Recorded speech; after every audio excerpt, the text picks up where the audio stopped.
तपाईँहरूले आफ्नो नाम भन्नुहोस् त ल परिचय दिनुहोस् तपाईँको नाम के हो दृष्टि बुढाथोकी हो तपाईँको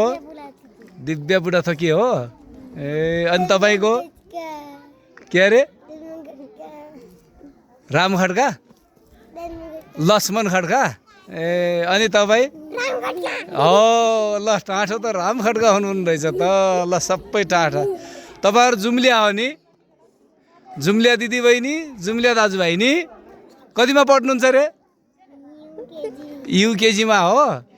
अनि तपाईँहरू पनि युकेजी हो ए ल राम्रोसँग पढ्ने है अनि घर कतिको पढ्नुहुन्छ त धेरै पढ्नुहुन्छ स्याबास अनि तपाईँहरू धेरै पढ्ने होमवर्क राम्रो गर्ने राम्रो राइटिङ लेख्ने है नियमित स्कुल आउने यस्तै सरसफाइ च्याट्ट परेर आउने है हस् ल